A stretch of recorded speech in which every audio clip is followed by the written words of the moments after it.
بسم اللہ شروع کریں.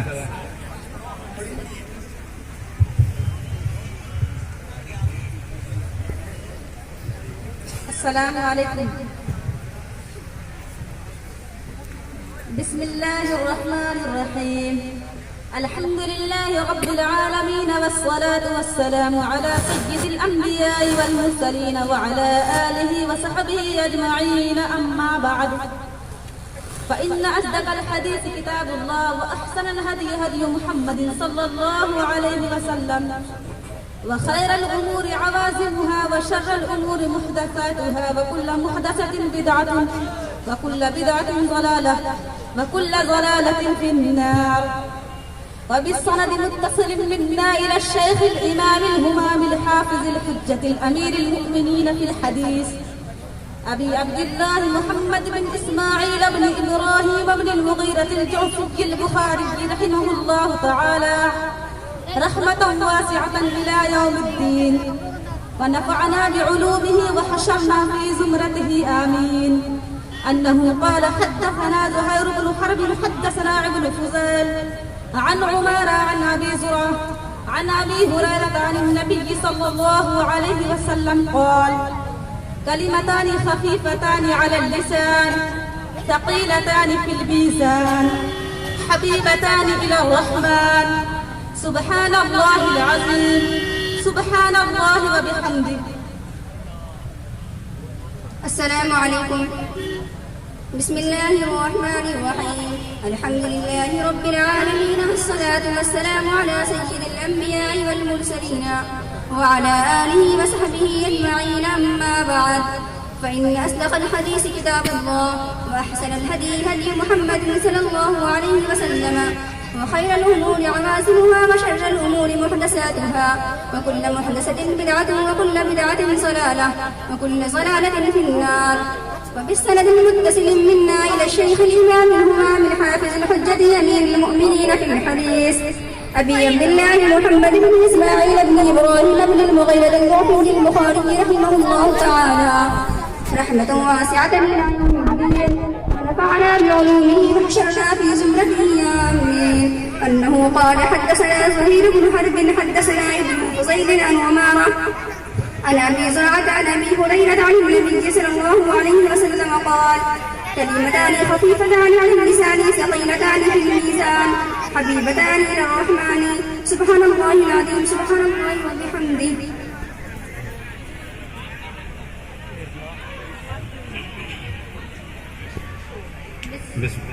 بسم اللہ الرحمن الرحیم. الحمد للہ رب العالمین والصلاة والسلام على سیدنا و مولانا محمد المصطفیٰ. اما بعد،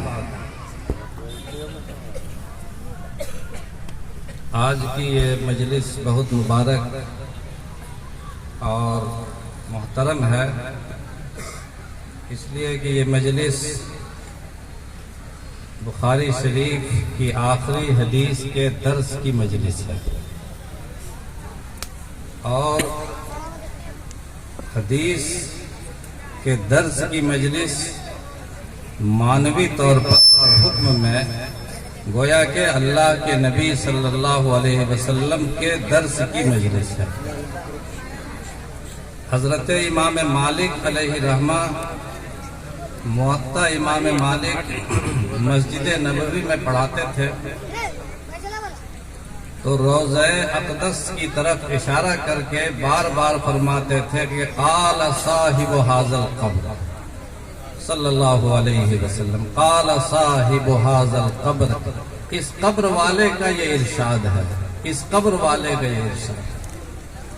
حضرت امام مالک علیہ رحمہ کی مجلس میں ایک بار ان کے کپڑے میں بچھو گھس گیا اور ان کے درس کی مجلس جاری رہی، اور ایک ذرا بھی درس سے مس نہیں کیا، بچھو ڈنک مارتا رہا. درس سے فارغ ہوئے تو اپنے شاگردوں سے کہا کہ دیکھو میرے کپڑے میں کیا ہے، تو دیکھا کہ بچھو گھسا ہوا ہے، اور کئی مقام پر امام مالک علیہ رحمہ کو شدید انداز میں ڈس لیا. لیکن چونکہ اللہ کے نبی صلی اللہ علیہ وسلم کے درس کی مجلس تھی، حضور صلی اللہ علیہ وسلم اس دنیا میں موجود نہیں ہے، لیکن آپ کا یہ کلام اور آپ کی یہ کتاب موجود ہے، تو گویا کہ سرکار دو عالم صلی اللہ علیہ وسلم خود ہمارے درمیان موجود ہے۔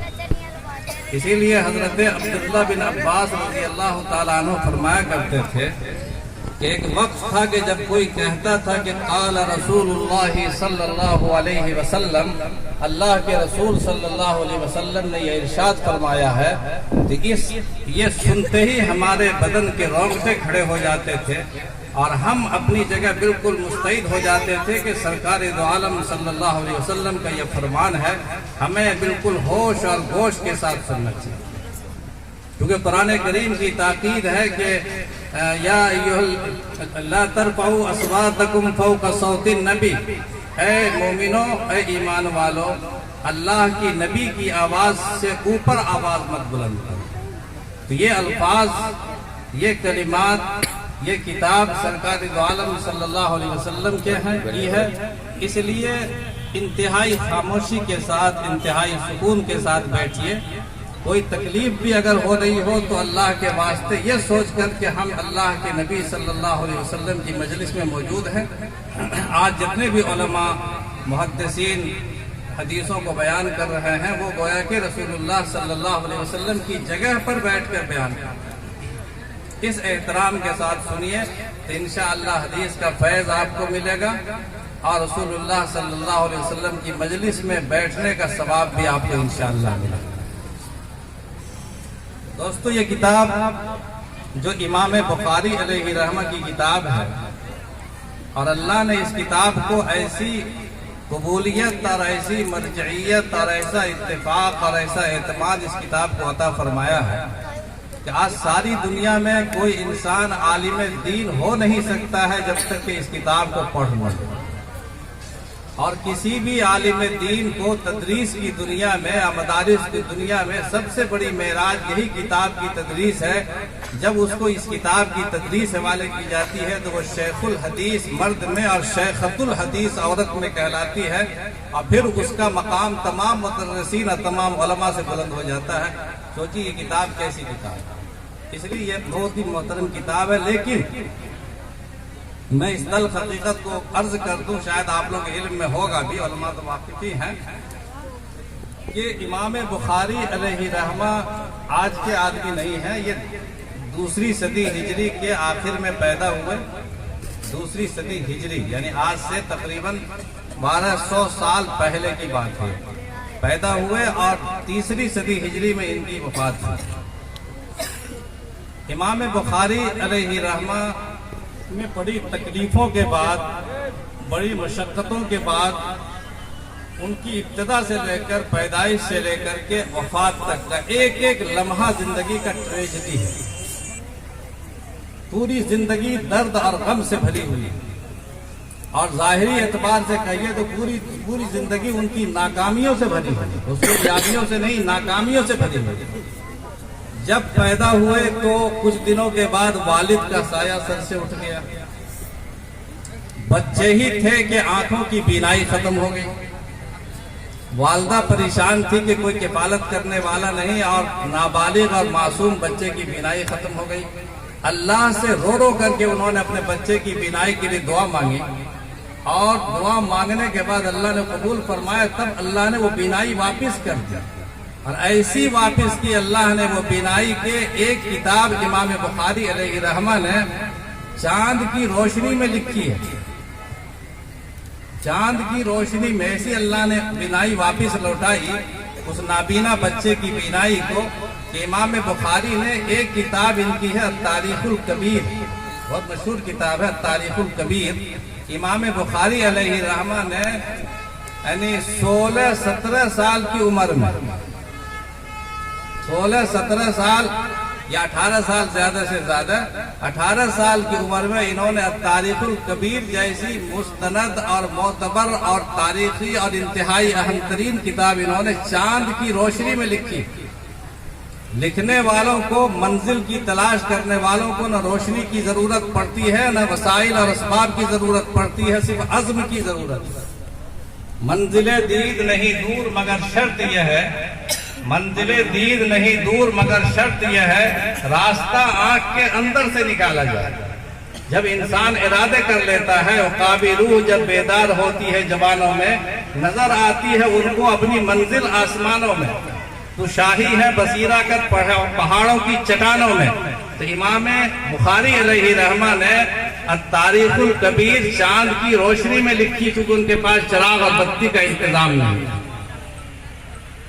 بینائی واپس ہوئی 11 سال کی عمر میں۔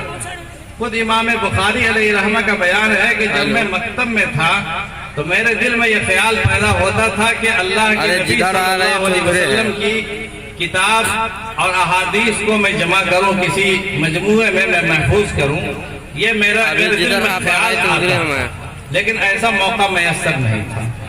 امام بخاری علیہ رحمہ جب 11 سال کی عمر میں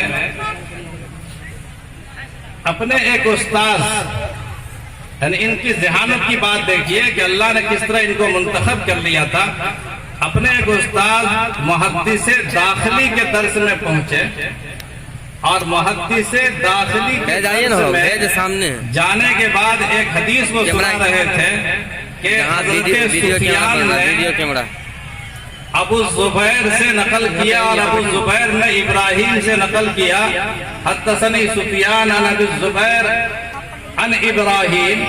تو حضرت امام بخاری علیہ رحمہ نے اپنے استاذ کو، جو استاذ تو نہیں تھے، وہ آئے ہوئے تھے، بڑے محدث اور عالم تھے، انہوں نے ٹوکا کہ حضرت یہ جو آپ سند بیان فرما رہے ہیں، اس سند پر غور کریے، سند صحیح نہیں ہے، اس لیے کہ ابو زبیر کی ملاقات ابراہیم سے نہیں۔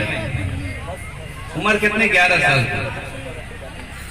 حضرت نے علامہ داخلی رحمت اللہ علیہ نے انہیں طفل مکتب سمجھ کر ڈانٹ دیا، لیکن انہوں نے دوبارہ اپیل کی کہ اگر آپ کے پاس حدیث کی بیاض موجود ہو تو ذرا سا اس کو نظر ثانی کر لیں، ملا لیں۔ ان کی اپیل پر، ان کی درخواست پر محدث داخلی رحمت اللہ علیہ نے اپنی بیاض نکالی، تو وہاں پر واقعی ان سے غلطی ہو رہی تھی، تو انہوں نے امتحان کے لیے پوچھا کہ یہ بتاؤ کہ سند کیا ہے، صحیح سند بتاؤ۔ انہوں نے کہا کہ ہونا یہ چاہیے کہ سفیان عن زبیر ابن عدی عن ابراہیم، آپ ابو زبیر پڑھ رہے ہیں زبیر بن عدی کے نام میں، اور ابو زبیر کے نام میں التباس ہو رہا ہے۔ یہ اتنی بڑی مجلس میں جیسے کوئی مہمان محدث آتا ہے تو سارا مجمع جمع ہو جاتا ہے، اتنے بڑے مجمع میں حضرت ایک 11 سال کا لڑکا، اس نے بڑے محدث کو ٹوک دیا، بڑی شہرت تھی، اور حضرت داخلی رحمت اللہ علیہ نے ان کو دعائیں دی اور ان کو اپنے مجلس میں آگے بٹھایا۔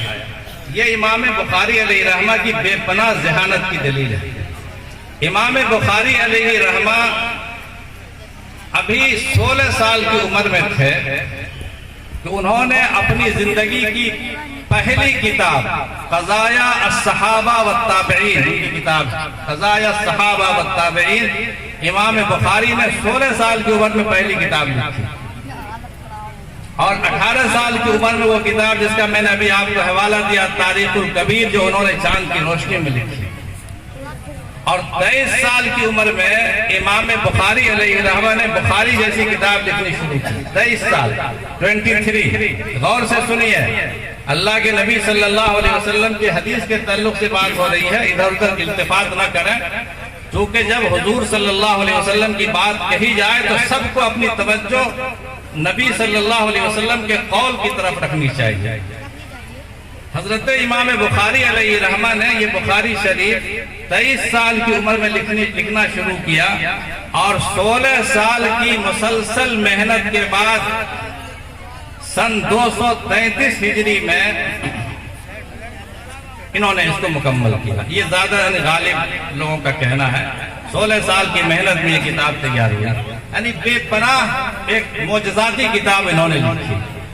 لیکن امام بخاری علیہ رحمہ کے اس کی شہرت اور اس کمال اور اس فضل نے ان کو محسود زمانہ، محسود اقران بنا دیا۔ بے شمار حاسدین، بے شمار دشمن پیدا ہو گئے. جانتے ہیں اصحاب کمال اور سچے لوگوں کے دشمنوں کی تعداد بہت زیادہ ہوتی ہے. حضرت امام بخاری علیہ رحمہ کے دشمنوں کی تعداد کافی ہو گئی. امام بخاری ایک باوقار انسان تھے. وہ علم کا احترام کرتے تھے، علم کو بیچنا نہیں چاہتے تھے، علم کا سودا کرنے کے قائل نہیں تھے، علم کی بے توقیدی کے قائل نہیں تھے.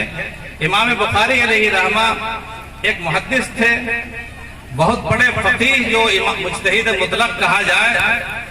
اکثر علماء، جمہور علماء کا کہنا کہ مجتہد مطلق نہیں تھے، اور ان سے بڑے بڑے فقہاء اس زمانے میں موجود تھے.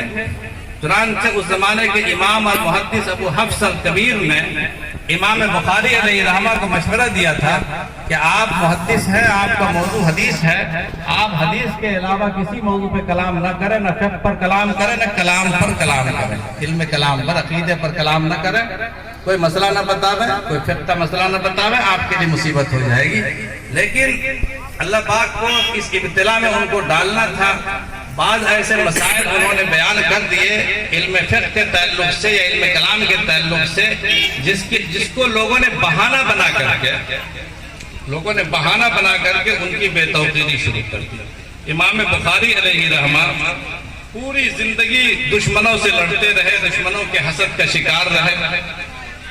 نیشاپور تشریف لے گئے، وہاں کلامی مسئلہ کھڑا ہو گیا اور ان کو نیشاپور چھوڑنا پڑا. ان پر بدعتی کا الزام لگایا گیا کہ یہ بدعتی شخص ہے اور یہ اہل سنت میں شامل نہیں ہے، اہل سنت میں داخل نہیں ہے. پھر نیشاپور سے بھی واپس آئے. جس شہر میں جاتے تھے ان کے دشمنوں کی بڑی تعداد ہوتی تھی. ایک ماحول خراب ہو جاتا تھا کہ اس شخص کے پیچھے پڑھنا صحیح نہیں، اس کی حدیثیں سننا صحیح نہیں، ان کو بدنام کرنے کی کوشش کی جاتی تھی. امام بخاری علیہ رحمہ آخر مجبور ہو کر کے واپس اپنے گاؤں چلے بخارا. بخارا آنے کے بعد ان کا استقبال بظاہر ہوا، لیکن کچھ دنوں کے بعد ہی ان کے حاسدوں کی تعداد کافی بڑھ گئی. وہاں کا جو بادشاہ تھا، والی، اس نے حضرت امام بخاری کے علم و فضل اور کمال سے متاثر ہو کر اس نے درخواست کی کہ اگر آپ ہمارے شہزادوں کو ہمارے محل میں آ کر پڑھا دیا کریں ہمارے بچوں کو، تو یہ آپ کی بڑی عنایت ہوگی. آپ انہوں نے خبر قاصد کے ذریعے بھجوائی.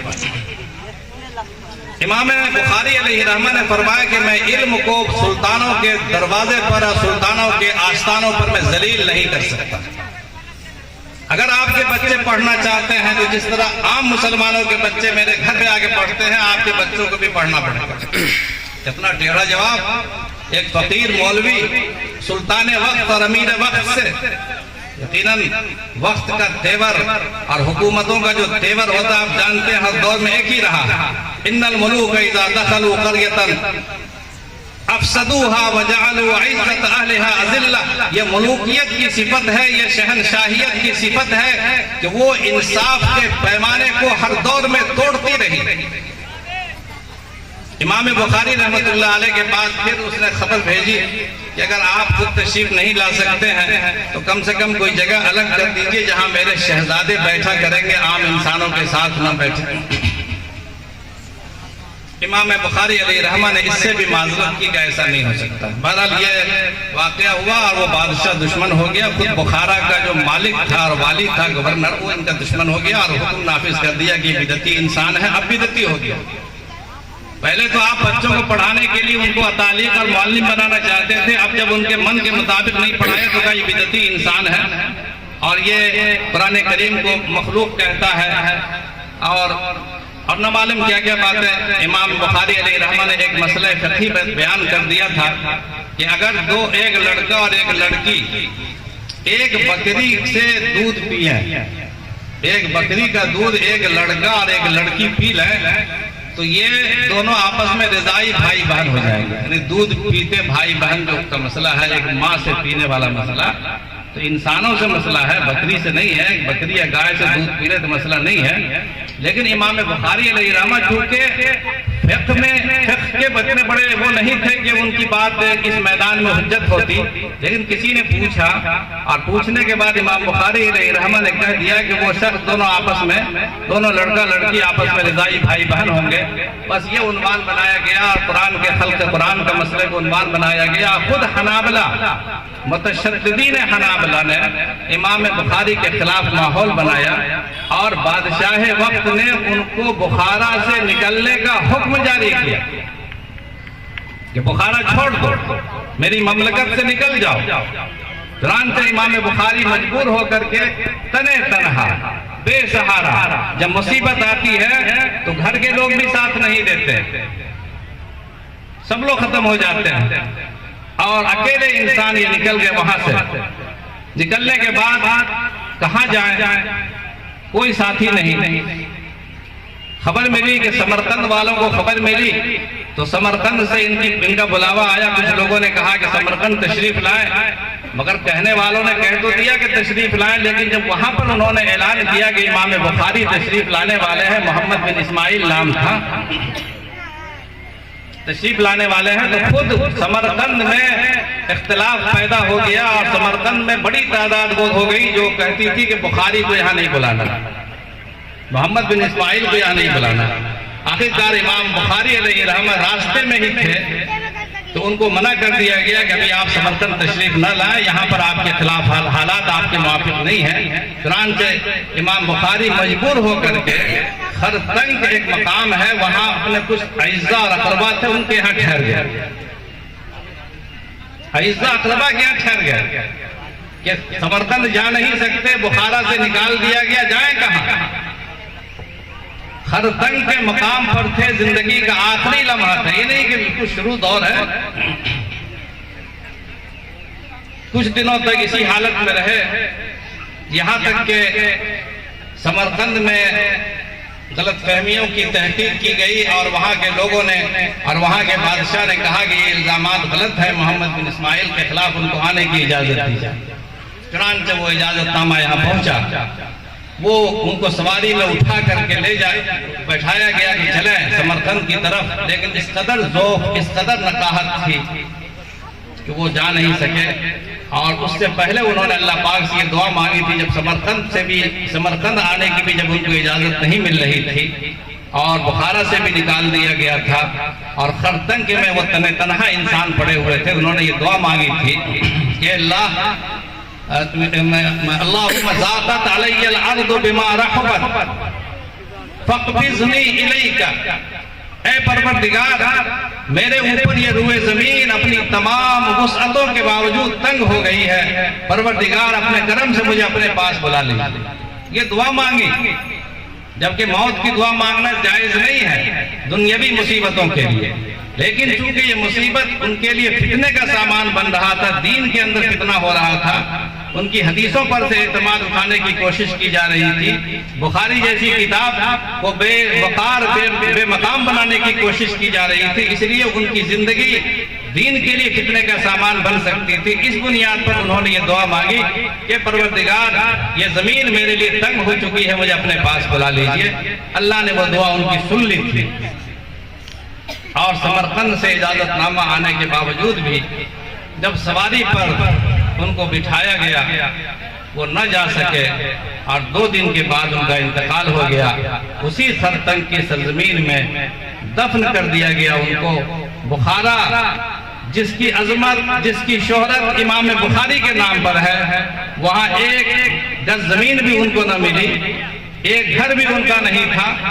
جس شہر کی عظمت ہے میرے نام سے منسوب، جس شہر کی عظمت ہے میرے نام سے منسوب، اس شہر میں میرے لیے ایک گھر بھی نہیں ہے۔ امام بخاری ساری زندگی درد اور غم یعنی سینے میں پکائے چھپائے گھومتے رہے، اس درد کو ایک شخص بھی دنیا میں نہیں تھا جو ان کے درد کو پہچاننے والا ہو۔ اقبال کی زبان میں اقبال اپنا محرم کوئی نہیں جانتا، کہ جو زخم دل کو پکائے ہم لیے پھر رہے ہیں چھپائے ہم، یہ جو زخم دل کو پکائے ہم لیے پھر رہے ہیں چھپائے ہم، کوئی ناشنا سے مزاج غم کہیں ہاتھ اس کو لگانا دے، کوئی ناشنا سے مزاج غم کہیں ہاتھ اس کو لگانے دے۔ امام بخاری علیہ رحمہ آخر اسی خرطنگ کی سرزمین میں مدفون ہے، اور ان کی کتاب کو ایسا نہیں تھا کہ ان کی زندگی میں یہ مقام مل گیا۔ جس شخص کو زندگی میں مقام نہیں ملا، ان کی کتاب کو کیا مقام ملا۔ 400 سال کے بعد امام بخاری کی وفات کے 400 سال کے بعد دنیا نے فیصلہ کیا کہ انسان مظلوم تھا۔ یہ کتاب اصح الکتاب بعد کتاب اللہ، یہ دنیا کی سب سے صحیح ترین کتاب ہے۔ اللہ کی کتاب کے بعد اگر ہوئے زمین پر کوئی صحیح ترین نسخہ موجود ہے تو یہ اللہ کی، یہ امام بخاری کی کتاب ہے۔ یہ فیصلہ امام بخاری کی زندگی میں نہیں ہوا، بلکہ امام بخاری کے وصال کے 400 سال کے بعد یہ دنیا علم نے فیصلہ کیا۔ تو امام بخاری کو تو پتہ بھی نہیں تھا کہ میں تو بیچارے آخری زندگی درد اور غم کے ساتھ۔ اسی لیے میں کہتا ہوں کہ زندگی میں انسانوں کی قدر نہیں کی جاتی۔ جتنے بھی لوگ گئے ہیں، امام ابو حنیفہ ہوں یا امام بخاری ہوں، زندگی میں ناقدری کی گئی، تو کم سے کم اس سے ہم لوگوں کو بچنا۔ یہ سبق ہے امام بخاری کی زندگی، ہم جیسے کمزوروں کے لیے سبق ہے، اور حوصلہ ہے۔ ان کی زندگی سے ہمیں حوصلہ ملتا ہے، ہمیں گھبرانے کی ضرورت نہیں ہے۔ انشاءاللہ کام کی قدر ہوگی، آپ کام کرتے رہیں۔ انشاءاللہ آج قدر کرنے والے نہیں ہیں، کل تاریخ آپ کی قدر کرے گی انشاءاللہ۔ سچائی کے بارے میں کہا جاتا ہے کہ سچ ہمیشہ جیتتا ہے اور جھوٹ ہارتا ہے۔ سچ دلوں کو فتح کرتا ہے اور جھوٹ انسان کے دماغوں کو فتح کرتا ہے، اور دماغ آج نہ کل دل کے تابع ہو جائے گا انشاءاللہ۔ بہرحال یہ تو امام بخاری علیہ رحمہ کے بارے میں وہ بات تھی جو ہمیں جاننی چاہیے، اور آپ کے اساتذہ نے یہ بات بتائی ہوگی انشاءاللہ۔ میں نے بھی قند مقرر کے طور پر یہ بات عرض کر دی، میں اپنی طالبات سے عرض کر رہا ہوں۔ امام بخاری علیہ رحمہ کی کتاب کا یہ باب جو پڑھا گیا، یہ کتاب التوحید جو امام بخاری کی کتاب کا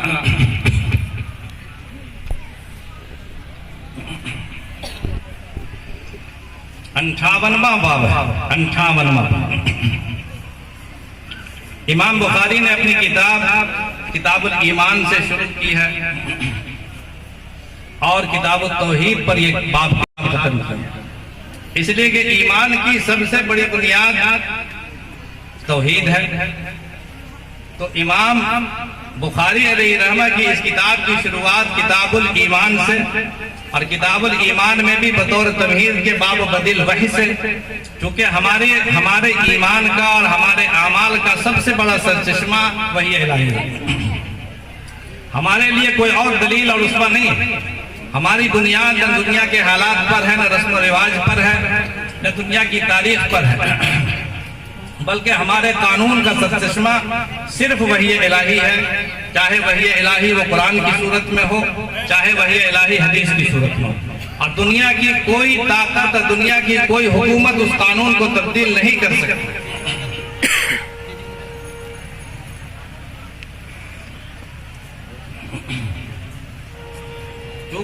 چونکہ یہ اللہ کا قانون ہے، یہ وحی الہی سے یہ چیز مستنبت ہوا ہے، تو اس کو کوئی تبدیل نہیں کر سکتا۔ اس لیے انہوں نے اس کا یہ سبق دینے کے لیے اور یہ بتانے کے لیے کہ یہ ہماری کتاب بدل الوحی سے شروع ہوتی ہے، پھر کتاب الایمان سے شروع ہوتی ہے، پھر کتاب العلم آتا ہے، پھر اعمال کی بحث آتی ہے، اور پھر سب کے اخیر میں کتاب التوحید۔ اور کتاب التوحید میں 58ویں نمبر پر یہ باب ہے، باب قول اللہ وَنَضَعُ الْمَوَازِينَ الْقِسْطَ لِيَوْمِ الْقِيَامَةِ، یعنی اللہ تعالیٰ کا قول کہ ہم اعمال کو وزن کریں گے، ہم قیامت کے دن انصاف کے لیے میزان قائم کریں گے، میزان قائم کریں گے۔ امام بخاری نے کتاب التوحید میں جتنے بھی ابواب قائم کیے ہیں، کہا یہ جاتا ہے کہ ہر باب میں انہوں نے کسی نہ کسی فرقہ باطلہ کا رد کیا۔ اس میں بھی اس زمانے میں ایک فرقہ تھا معتزلہ، جس کے بارے میں کہا جاتا ہے کہ وہ اعمال کو وزن کرنے کا قائل نہیں تھا، کیونکہ ان کے خیال میں اعمال کو وزن کرنے کے لیے میزان جو ہوتا ہے، ترازو جو ہوتا ہے، وہ اجساد کو اور اشیاء کو وزن کر سکتی ہے۔ یہ چیزیں جو اعراض کے قبیل کی ہیں، صفات کے قبیل کی ہیں، یہ مائک ہی صحیح نہیں، تو مائک لائی تو جو اعراض کے قبیل کی چیزیں ہیں اس کو میزان میں وزن نہیں کیا جا سکتا۔ امام بخاری علیہ الرحمہ نے اس باب کو قائم کر کے یہ بتایا ہے کہ کوئی انسان غافل ہے کہ اس کے اعمال کا خزانہ اور اس کے اعمال کا دستاویز تیار نہیں ہو رہا ہے، بلکہ تمہارے ایمان میں اس وقت طاقت پیدا ہوگی یا تمہاری توحید میں اس وقت جان پیدا ہوگی جب انسان کو یہ احساس ہو کہ ہمارے ایک ایک عمل کا حساب اللہ کیا کیا جائے گا۔ اس بنیاد پر اس باب کو انہوں نے قائم کیا ہے، اس لیے دونوں بابوں کے درمیان بڑی مناسبت ہے۔ جو چیز شروع ہوئی تھی وہی وہ چیز ختم ہوتی ہے وزن اعمال پر۔ اور امام بخاری علیہ الرحمہ نے دونوں بابوں کے درمیان ایک مناسبت یہ قائم کی ہے کہ امام بخاری نے پہلی روایت جو انما الاعمال بالنیات کی روایت ہے، وہ روایت حضرت عمر بن خطاب رضی اللہ تعالی عنہ کی نقل کی، اور یہ روایت جو یہاں پر آئی ہے وہ حضرت ابو ہریرہ رضی اللہ تعالیٰ عنہ سے منقول ہے۔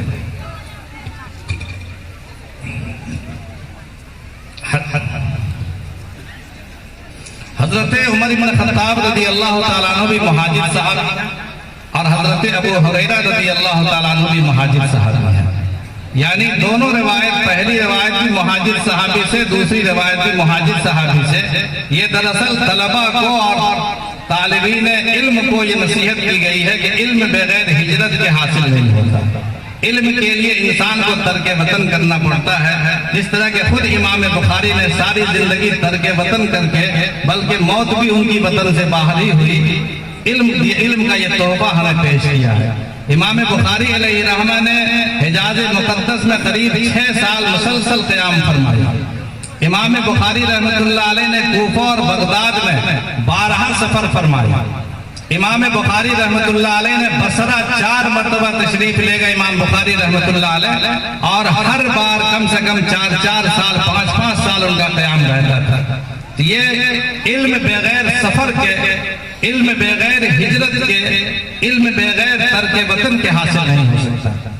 اور اگر مان لیجئے کہ آپ کے گاؤں میں مدرسہ موجود ہے، علماء موجود ہیں، مشائخ موجود ہیں، ہجرت کی ضرورت آپ کو نہیں پڑ رہی ہے تو دوسری ہجرت کرنی پڑے گی۔ ہجرت کی تو ایک ہجرت ظاہری ہے، ایک ہجرت باطنی ہے۔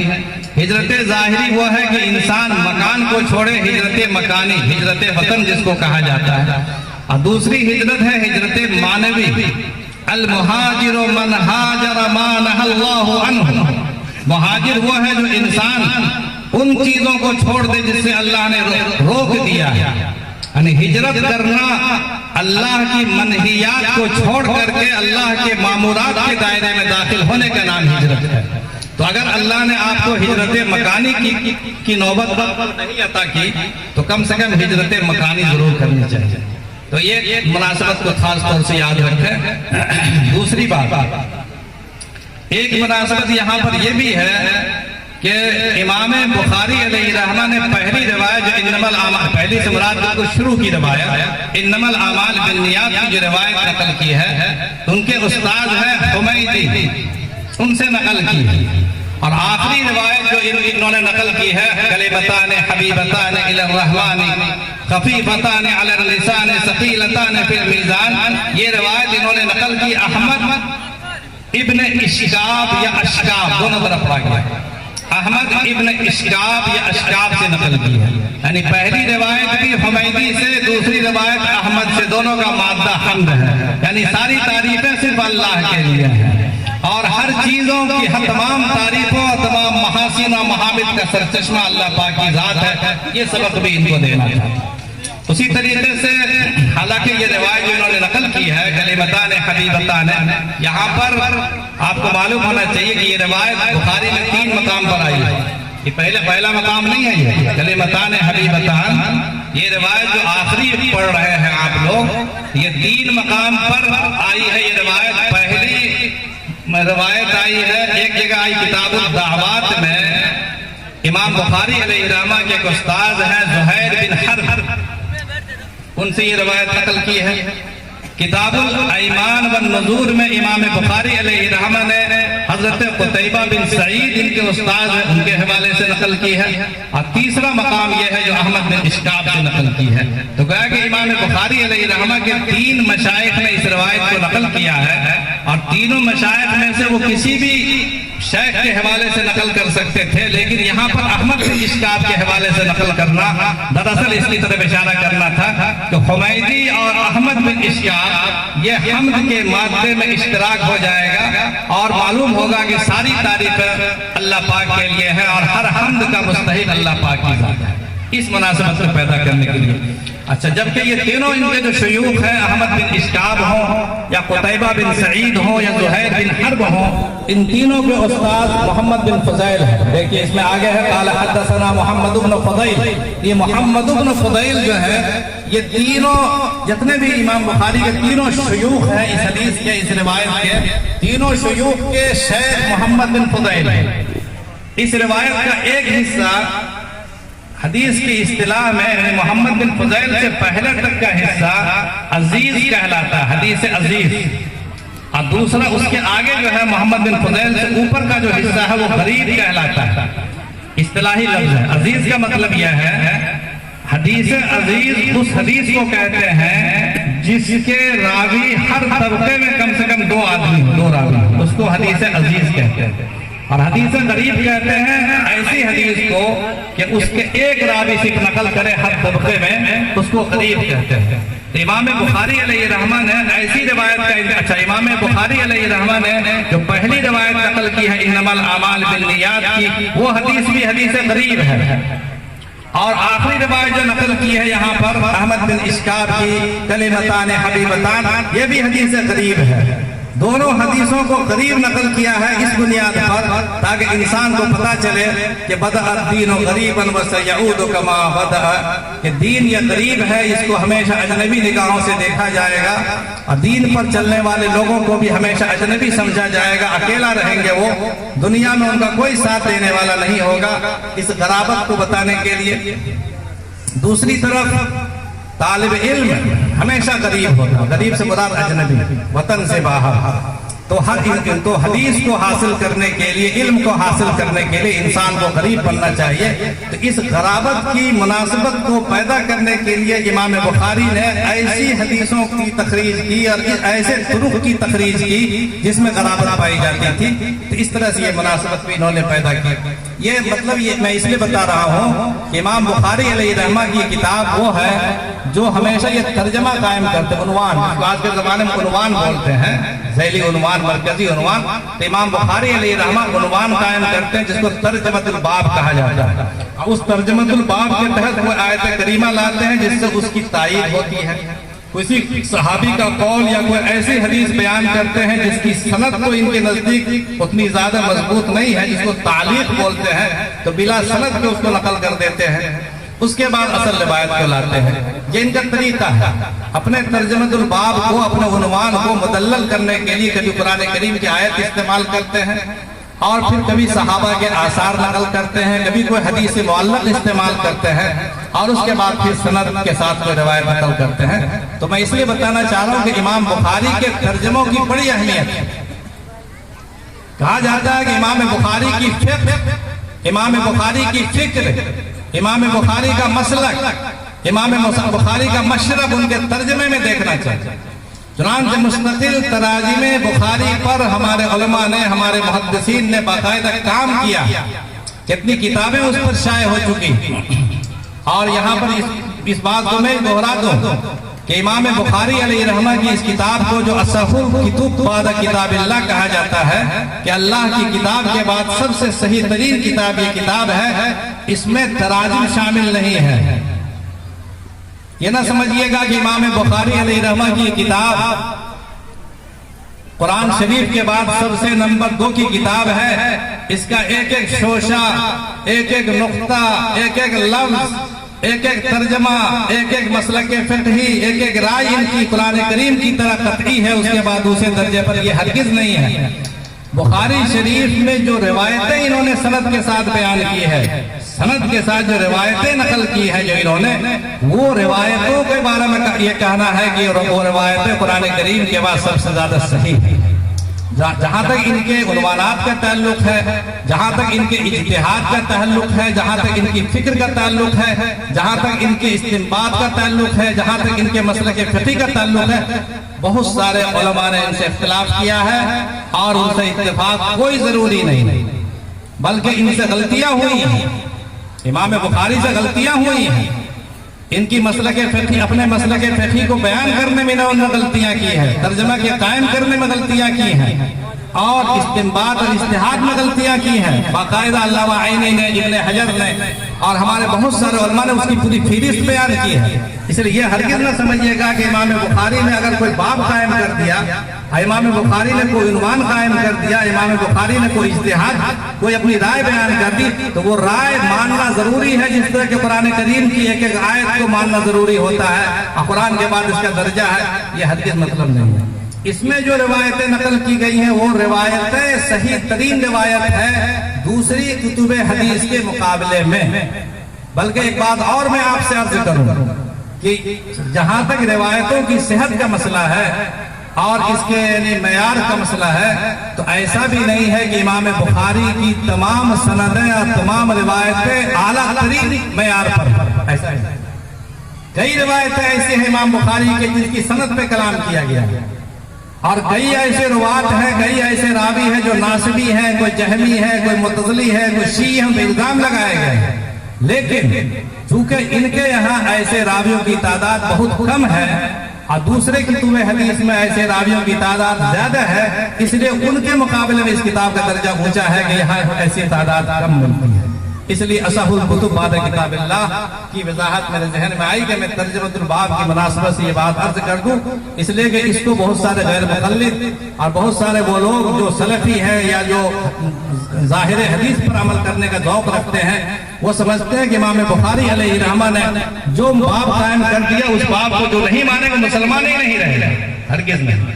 مسلمان صرف حدیثوں کو ماننے کا پابند ہے. حدیث سے جو مسلک پیدا کیا جا رہا ہے، حدیث سے جو استدلال کیا جا رہا ہے، حدیث سے جو استنباط کیا جا رہا ہے، وہ استنباط ایک انسان کے ذہن کی پیداوار ہے. وہ انسان چاہے وہ کتنا ہی بلند ترین انسان ہو، نبی نہیں ہو سکتا. اور سوائے نبی کے کلام کے اور سوائے خدا کے کلام کے کسی کا کلام بھی رد بھی کیا جا سکتا ہے اور قبول بھی کیا جا سکتا ہے. صرف نبی کا کلام، نبی معصوم ہوتا ہے، اور خدا کا کلام اس کو رد نہیں کیا جا سکتا ہے، اس کو ہر حال میں قبول کرنا ہے انسان کو ضروری ہے. لیکن نبی کے علاوہ غیر نبی کا کلام، غیر خدا کا کلام یرد و یقبل، رد بھی کیا جا سکتا ہے اور قبول بھی کیا جا سکتا ہے. اس لیے امام بخاری کی کتاب میں اگر کوئی انسان آپ کو تلبیس میں مبتلا کرے اور آپ کو دھوکہ دینے کی کوشش کرے کہ امام بخاری نے تو یہ باب قائم کیا، باب و رفع الیدین یا باب و فلاں، وہ امام بخاری کا اپنا جملہ ہے، وہ نبی صلی اللہ علیہ وسلم کی حدیث بیان نہیں کر رہے ہیں. اس لیے اس وضاحت کے بعد آگے چلتے ہیں. میں بات مختصر کروں گا کیونکہ پروگرام بہت دیر سے شروع ہوا. امام بخاری علیہ رحمہ نے اپنے باب کو مدلل کرنے کے لیے ایک تو میزان، قرآن کریم کی آیت پیش کی ہے، وَنَضَعُ الْمَوَازِينَ الْقِسْطَ لِيَوْمِ الْقِيَامَةِ، کہ ہم، اللہ پاک فرماتے ہیں کہ ہم میزان قائم کریں گے، بہت سارے میزان قائم کریں گے انصاف کے قیامت کے دن. موازین کو میزان کی جمع استعمال کیا گیا ہے اور اس کی وجہ یہ بتائی گئی ہے.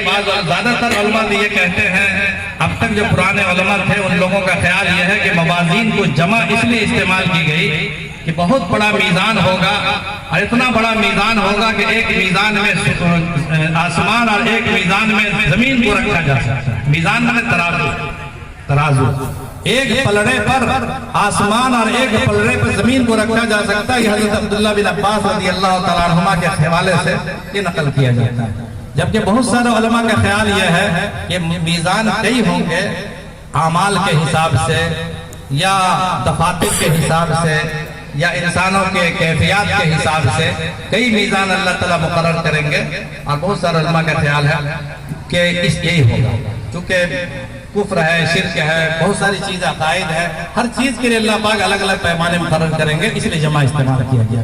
قیامت کے دن میزان قائم کیے جائیں گے، اور آگے حدیث بیان کی گئی بغیر سند کے کہ وَأَنَّ أَعْمَالَ بَنِي آدَمَ وَقَوْلُهُمْ يُوزَنُ، کہ انسانوں کے اعمال اور ان کے اقوال وزن کیے جائیں گے، انسان کا عمل بھی تولا جائے گا اور انسان کے اقوال بھی، انسان جو بولتا ہے وہ بھی وزن کیا جائے گا۔ بعض نسخوں میں قولہم ہے، بعض نسخوں میں اقوالہم ہے، وہی زیادہ بہتر ہے جو کہ جمع کا صیغہ استعمال کیا گیا ہے۔ انسانی اعمال کو اللہ پاک وزن کریں گے۔ معتزلہ کا خیال یہ تھا، اور آج بھی بہت سے لوگوں کو سمجھ میں بات نہیں آتی ہے، تھی پہلے سائنس آنے سے پہلے، کہ انسانی اعمال کو کیسے وزن کیا جا سکتا ہے اور انسانی اقوال کو، انسانی الفاظ کو کیسے وزن کیا جا سکتا ہے۔ لیکن آج تو دیکھ رہے ہیں کہ ایک ایک چیز، ایک ایک حرکت، ایک ایک چیز کو وزن کرنے کا پیمانہ موجود ہے۔ اب آج کے دور میں اس بات کو سمجھنا، جب ٹیمپریچر ہے، انسانی آواز کے ارتعاش ہے، زلزلے ہے، اور مختلف ہواؤں کی اسپیڈ ہے، اور صاحب پانی کی اسپیڈ ہے، ہر چیز کو جب وزن کیا جا سکتا ہے، تو آج کے دور میں یہ سمجھنا کوئی مشکل بات نہیں ہے کہ کل اللہ تعالیٰ جو قیامت کے دن میزان قائم فرمائیں گے تو اس میزان میں انسانی اعمال کو اور انسانی اقوال کو بھی انشاءاللہ وزن کیا جائے گا۔ اور معتزلہ کا یا ان تمام عقل پرستوں کا یہ نظریہ غلط ہے کہ انسانی اعمال اور انسانی اقوال جو انسان کر دیا وہ ختم ہو جائیں گے۔ صرف مقصد یہ ہے کہ اللہ انصاف کرے گا، انصاف تو کرے گا، اللہ تعالیٰ انصاف کرے گا مگر براہین کے ساتھ کرے گا۔ اللہ تعالیٰ انصاف کرتا ہے لیکن حجت بھی قائم کرتا ہے۔ ایک انسان کل قیامت کے دن آئے گا اور اللہ تعالیٰ سے کہے گا، یہ بات حضور صلی اللہ علیہ وسلم نے مجلس میں کئی لوگ بیٹھے تھے، حضرت انس بن مالک فرماتے ہیں کہ رسول اللہ صلی اللہ علیہ وسلم مسکرا رہے تھے، تو آپ نے کسی نے کچھ پوچھا نہیں، کیونکہ آپ پر کیفیتیں آتی رہتی تھی اور جاتی رہتی تھی، صحابہ نے ادب کے خلاف سمجھا، مگر رسول اللہ صلی اللہ علیہ وسلم نے خود دریافت کیا کہ تم لوگ پوچھتے نہیں کہ میں کیوں ہنس رہا ہوں، کیوں مسکرا رہا ہوں؟ تو صحابہ نے عرض کیا یا رسول اللہ ارشاد فرمائیے، تو فرمایا کہ میں ابھی اس منظر کو سوچ رہا ہوں جب بندہ قیامت کے دن اپنے پروردگار سے یہ کہے گا کہ اے پروردگار، آپ نے تو وعدہ کیا ہے کہ آپ ظلم نہیں کریں گے۔ لیس بظلام للعبید، کیا قرآن لیس بظلام ان ربک لیس بظلام للعبید، کہ تیرا رب بندوں پر ظلم کرنے والا نہیں ہے، آپ ظلم تو نہیں کریں گے۔ کہا بالکل میرا وعدہ پکا ہے۔ تو اللہ تعالیٰ کہے گا بالکل میں ظلم نہیں کروں گا۔ تو بندہ عرض کرے گا کہ پروردگار، میں کسی کی گواہی نہیں مانتا، میں صرف اپنی گواہی مانتا ہوں، میں نے جو گناہ کیا ہے میں اپنی گواہی مانوں گا، میں کسی کی گواہی نہیں مانتا۔ تو اللہ فرمائیں گا ایسا کرو، اس کے منہ میں مہر لگا دو، اور پھر اس کے اعضاء جوارح اس کا بولنا شروع کر دیں گے۔ تو اللہ تعالیٰ تو قادر ہے۔ بہرحال انسانی اعمال وزن کیے جائیں گے۔ مجاہد، امام مجاہد نقل فرماتے ہیں کہ قسطاس یہ عدل کے معنی میں ہے، انصاف کے معنی میں ہے، اور رومی زبان کا لفظ ہے۔ ایک لفظ انہوں نے استعمال کیا ہے قسط کا، تو فرمایا مجاہد کہتے ہیں کہ قسطاس یہ رومی زبان کا لفظ ہے اور عدل کے معنی میں ہے، انصاف کے معنی میں۔ یعنی قرآن کریم میں ایک آیت آئی ہے وَزِنُوا بِالْقِسْطَاسِ الْمُسْتَقِيمِ، اللہ تعالیٰ اعلان فرمائے گا کہ انسانوں کے اعمال کو قسطاس کے ذریعے سے جو بالکل صحیح سالم وزن بتاتا ہے اس کے ذریعے وزن کرو۔ تو قسطاس کے بارے میں مجاہد فرماتے ہیں کہ یہ انصاف کے معنی میں ہے، رومی زبان کا لفظ ہے۔ اصل میں قرآن کریم میں کیا عربی زبان کے علاوہ کوئی دوسری زبان کے الفاظ بھی ہیں کہ نہیں ہیں؟ امام شافعی علیہ رحمہ، امام طبری علیہ رحمہ، ابن مصنع اور کئی علماء کا خیال یہ ہے، کئی ائمہ کا خیال ہے کہ قرآن کریم عربی کتاب ہے۔ اِنَّا أَنزَلْنَاهُ قُرْآنًا عَرَبِيًّا، میں نے قرآن عربی اتارا ہے، بِلِسَانٍ عَرَبِيٍّ مُبِينٍ، ہم نے عربی زبان میں ہم نے قرآن کو اتارا ہے، اس لیے قرآن میں غیر عربی زبان کا کوئی لفظ نہیں ہے۔ یہ بعض لوگوں کا خیال ہے، لیکن زیادہ تر علماء کا خیال یہ ہے کہ قرآن میں کچھ الفاظ دوسری زبانوں کے بھی ہیں۔ چنانچہ علامہ سبکی رحمۃ اللہ علیہ نے 27 الفاظ، ابن حجر نے اس میں 42 کا اضافہ کیا، پھر اخیر میں سیوطی نے 52 کا اضافہ کیا، یعنی 120 الفاظ بتائے ہیں کہ غیر عربی الفاظ بھی ہیں، لیکن چونکہ اکثریت قرآن کریم میں عربی الفاظ کی ہے اس لیے قرآن کو عربی کہا جاتا ہے، اس میں کوئی حرج نہیں ہے۔ اور مجاہد کا یہ قول نقل کر کے امام بخاری نے اپنا خیال بیان کر دیا ہے کہ گویا کہ امام بخاری بھی اس فکر کو مانتے ہیں کہ قرآن کریم میں عربی کے علاوہ غیر عربی الفاظ بھی موجود ہیں۔ قرآن سے فرمایا کہ القسط مصدر ہے المقسط کا، اور وہ عادل ہے۔ مقسط کے معنی عادل کے ہیں، اور قاسط جو اس کا مجرد ہے اس کے معنی جائر اور ظالم کے ہیں۔ اس میں بہت ساری باتیں ایسی ہیں جو عوام کے مناسب نہیں ہیں، اس لیے میں آگے بڑھتا ہوں اور طالبات سے میں درخواست کروں گا کہ وہ مطالعہ کر لیں گے انشاءاللہ۔ آگے جو روایت آئی ہے وہ حضرت احمد بن اشکاب کے حوالے سے ہے، انہوں نے نقل کیا کہ مجھ سے محمد بن فضیل نے بیان کیا، انہوں نے حضرت عمارہ بن القعقاع سے بیان کیا، انہوں نے ابی زرعہ سے نقل کیا ہے، اور پھر انہوں نے حضرت ابو ہریرہ سے نقل کیا ہے۔ اس میں انا ایک لفظ آتا ہے، آپ لوگ پڑھے ہوں گے، بتایا ہوگا استاد نے کہ ان کے ذریعے سے جو نقل کیا جاتا ہے، تو امام بخاری رحمۃ اللہ علیہ جو ان کے ذریعے سے نقل فرماتے ہیں وہ سماع پر محمول کیا جاتا ہے اور وہ تصریح مانی جاتی ہے۔ حضرت ابو ہریرہ رضی اللہ تعالیٰ عنہ کی روایت ہے کہ نبی کریم صلی اللہ علیہ وسلم نے ارشاد فرمایا کلمتان حبیبتان، دو ایسے کلمے ہیں جو اللہ کو بہت زیادہ پسند ہیں، خفیفتان علی اللسان، جو زبان پر ہلکے ہیں، ثقیلتان فی المیزان، لیکن اللہ کے میزان میں وہ بھاری ہیں۔ یہی لفظ ہے جو ترجمۃ الباب سے مطابقت رکھتا ہے، جو انہوں نے ترجمۃ الباب میں عنوان قائم کیا تھا کہ اعمال کو وزن کیا جائے گا۔ اس حدیث سے ثابت ہوتا ہے کہ ثقیلتان فی المیزان کا مطلب یہ ہے کہ یہ اعمال کو، انسانوں کے اعمال کو میزان میں رکھا جائے گا۔ چنانچہ اس کلمے کے بارے میں بھی فرمایا کہ اللہ کے نبی صلی اللہ علیہ وسلم نے فرمایا کہ یہ دونوں کلمے میزان میں بہت وزنی ہوں گے۔ دیکھیے، انسانوں کے اعمال وزن ہوں گے یا انسانوں کا اعمال نامہ وزن ہوگا یا انسان ہی کو وزن کیا جائے گا؟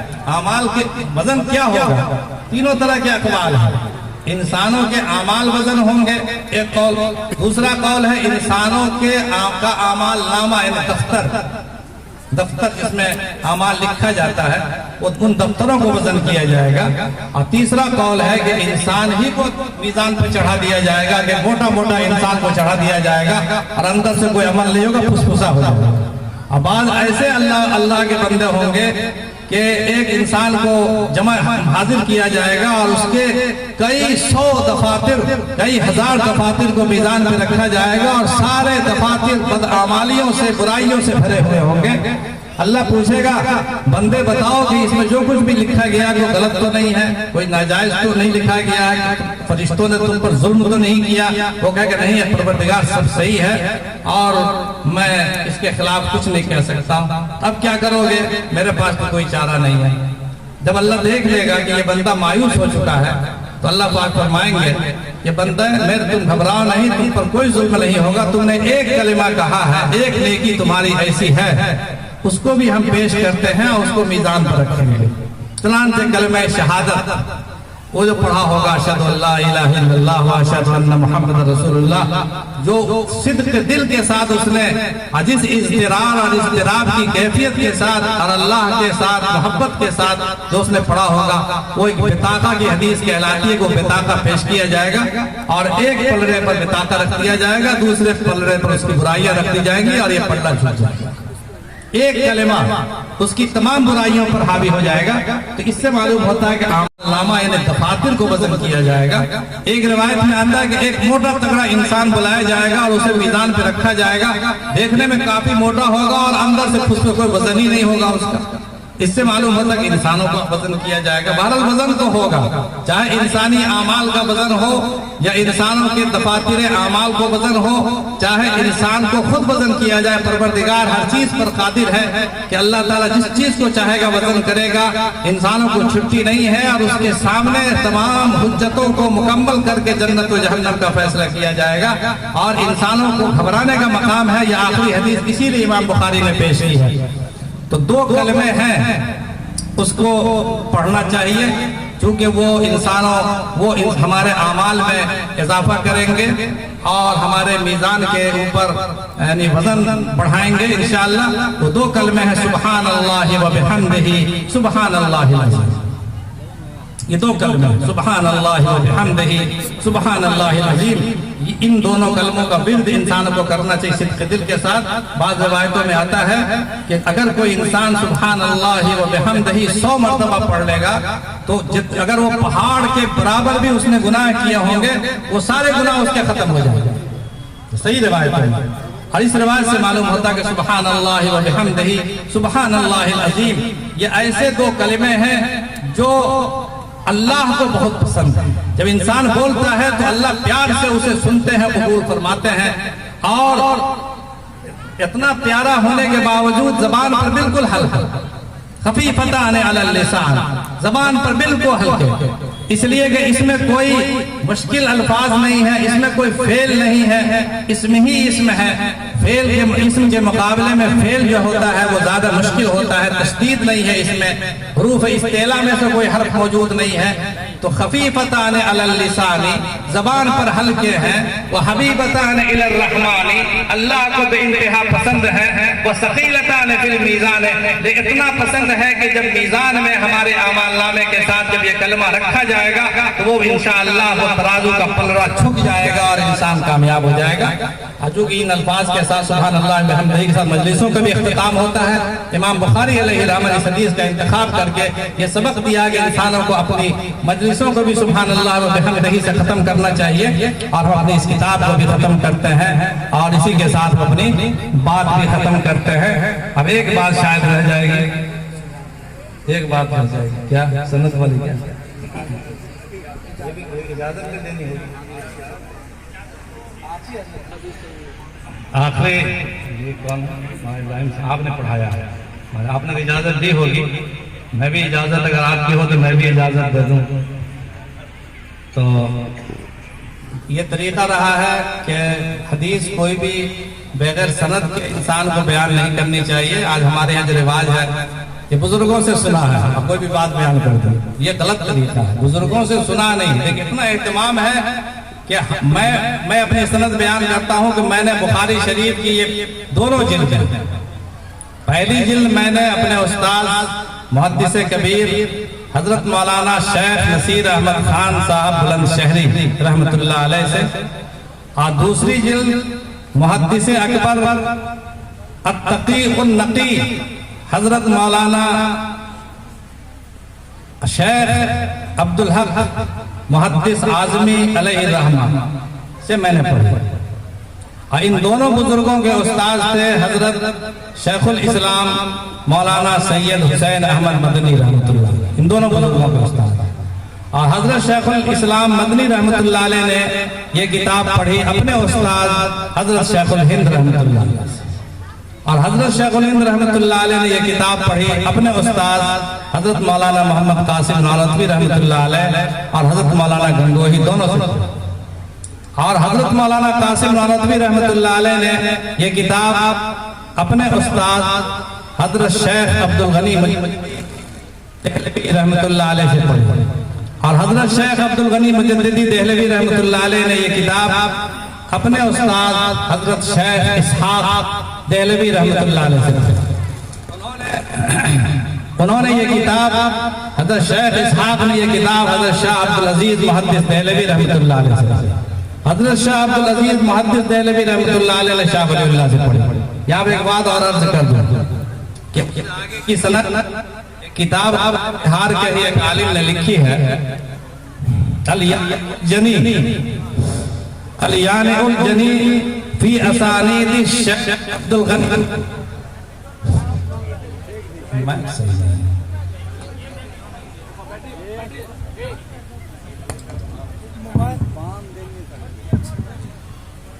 ہمارے بزرگ تھے بہار کے شیخ حافظ الحجت محسن الترہتی خضر چک بیگوسرائے.